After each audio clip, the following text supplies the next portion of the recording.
Foreign-based car manufacturers who have invested billions of dollars in new car plants in South Carolina and other southern states that were solidly in President Donald Trump's camp are now having second thoughts about hiring due to new tariffs that could make the cars prohibitively expensive if they exported to Europe and China.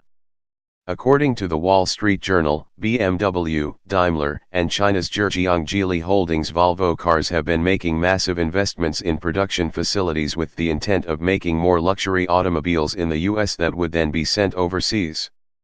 However, Trump's imposition of new tariffs on Chinese goods causing China to engage in a trade war by imposing their own 40% tariff on auto imports has manufacturers considering scaling back production and, with that, not hiring new assembly line workers. The report states that Volvo Cars also opened a new $1.1 billion plant near Charleston, SC, last month to produce its S60 midsize sedan for North American markets, with plans to begin production of a SUV model that they hope to export to China. Under that scenario, the company would get on a hiring binge, boosting current staff from 1,200 to 4,000 workers. That plan is currently being questioned. Half of the 4,000 jobs will build cars for export, Chief Executive Håkan Samuelsson said in a recent interview. That could be jeopardized if something were to restrict trade.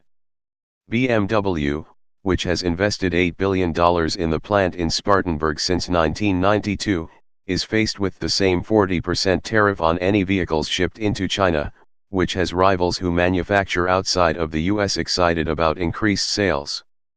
This is a favorable situation for us because the products from manufacturers in the US are becoming less competitive, Lutz Meschke, the finance chief of German automaker Porsche. On top of that, Meschke boasted that prices for Porsche's Macan and Cayenne SUVs could actually see a drop of as much as 7% in China, while similar products from BMW and Mercedes-Benz could rise by as much as 15% in the wake of higher duties on their U.S.-built vehicles. Adding to car makers' woes are increased costs for parts, which some manufacturers build overseas and will also be subject to Trump's tariffs, thus adding to the final cost of the vehicles. According to the report, big automakers have built global manufacturing and supply networks that depend on the free flow of goods across borders. These are now threatened by the trade dispute, which could force companies to cut back manufacturing for export and make more vehicles and components in the markets where they are sold. You can read the whole report here. Subscription required.